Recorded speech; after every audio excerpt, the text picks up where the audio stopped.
계사년 9월 1일 맑음. 원수사가 왔다.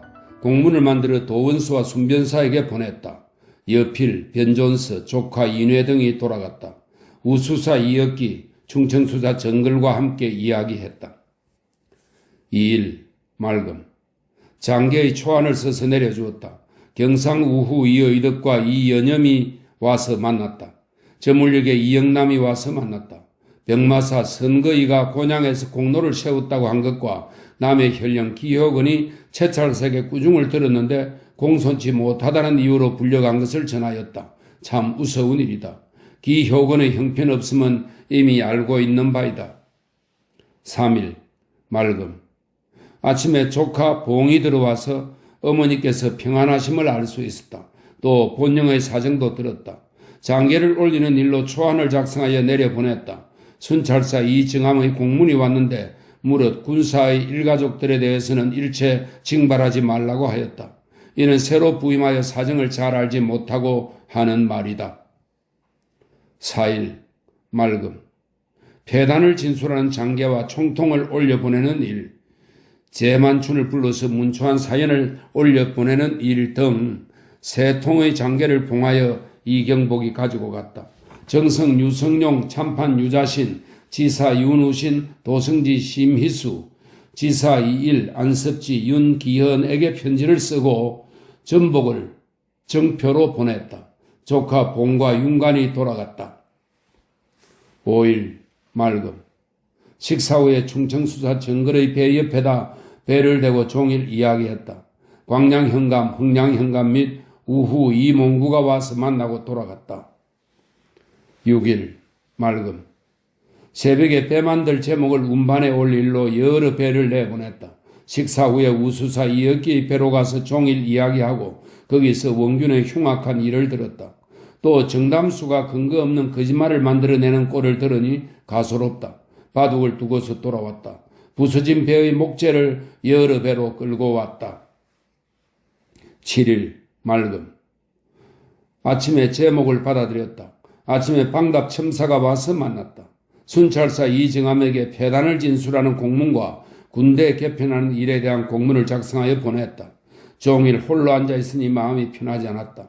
저녁 때 타무선을 몹시 기다리는데도 오지 않았다. 해가 저무니 가슴이 답답하고 열이 나서 창문을 닫지 않고 잤더니 바람을 많이 쐬어 머리가 몹시 아플 것 같다. 걱정스럽다. 8일 맑음. 바람이 어지러이 불었다. 새벽에 송희립 등을 당포산으로 내보내어 사슴을 잡아오게 했다. 우수사 이역기와 충청수사 정글이 함께 왔다. 9일 맑음. 식사 후에 모여 산마루에 올라가서 활 세순을 쏘았다. 우수사 이역기, 충청수사 정글 및 여러 장수들이 모였는데 광량현감은 병으로 참석하지 못했다. 저녁 무렵 비가 내렸다. 10일 맑음. 공문을 적어 타무선에 보냈다. 늦게 우수사의 배에 가서 나아 있는 곳으로 오기를 청하여 방답첨사와 함께 술을 마시고 헤어졌다. 채찰사의 비밀 공문이 왔다. 보성군수 김덕광도 왔다가 돌아갔다. 11일 맑음. 충청수사 정글이 술을 마련하여 와서 만났다. 우수사 이역기도 오고 나강군수와 방답첨사도 함께 마셨다. 흥량현감이 휴가를 받고 돌아갔다. 서목남에게도 휴가를 주어 함께 내보냈다. 12일 맑음. 식사 후에 소비포 건관 이영남, 유충신, 여도만호, 김인영 등을 불러 술을 대접했다. 발포만호 황정록이 돌아왔다. 13일 맑음.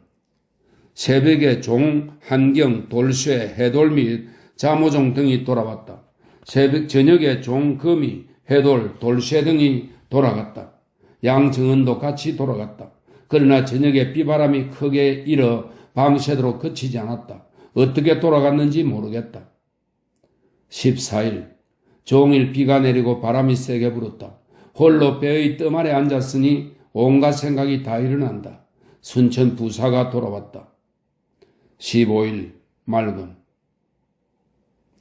이 이후에 9월 16일부터 12월 30일까지는 빠져 있습니다.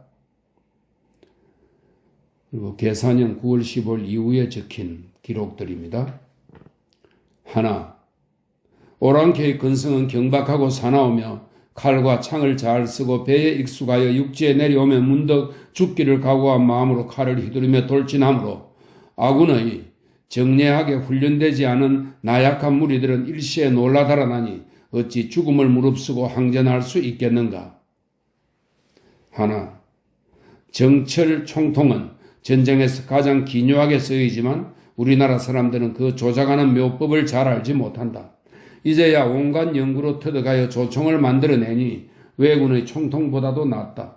명나라 사람들이 진중에 와서 사격시험을 하고서 잘 되었다고 칭찬하지 않는 이가 없었던 것은 이미 그 묘법을 얻었기 때문이다. 도내에서는 같은 모양으로 넉넉히 만들어내도록 순찰사와 병사에게 견본을 보내고 공문을 돌려서 알도록 하였다. 하나, 지난해 변란이 일어난 뒤로 수군이 전투한 것이 수십 차례나 되는데 큰 바다에서 교전하면 그 적들은 무너져 파괴되지 않은 적이 없었고 우리는 한 번도 패한 적이 없었다. 나라 일이 다급한 때 누가 광리의 충성을 바치려? 서울을 떠난 것은 큰 계획 이루려 함인데 회복하는 것은 그대들에게 달려있네. 관산의 달 아래 통곡하고 압록강 바람에 마음이 슬퍼지네.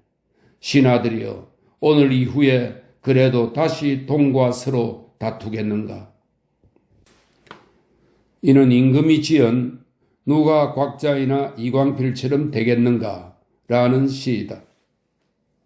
거듭 약속하는 일, 이제 여러 곳의 적들이 모두 영해에 모여 육지로는 함안, 창원, 의령에서 진양까지, 물길로는 웅천, 거제 등지에서 무수히 세력을 모아 도리어 서쪽에 뜻을 두고자 하며 더욱 흉악한 모의를 해대니 매우 통분할 따름이다. 지난해 늦가을부터 지금까지 여러 장수들이 명령을 내리는데 마음을 다했는지의 여부를 기회와 사정에 따라 자세히 살펴보면 혹은 먼저 진격하기를 주창하다가도 돌진하여 싸우게 되는 때가 되면 사랑하는 이를 돌아보고 살기를 탐하여 중도에서 빠지는 자가 있었고 혹은 공로와 이익을 탐하여 성패를 헤아리지 않고 돌진하다가 적의 손에 걸려들어 마침내 나라를 욕되게 하고 몸을 죽게 하는 우환을 만든 자가 있었다.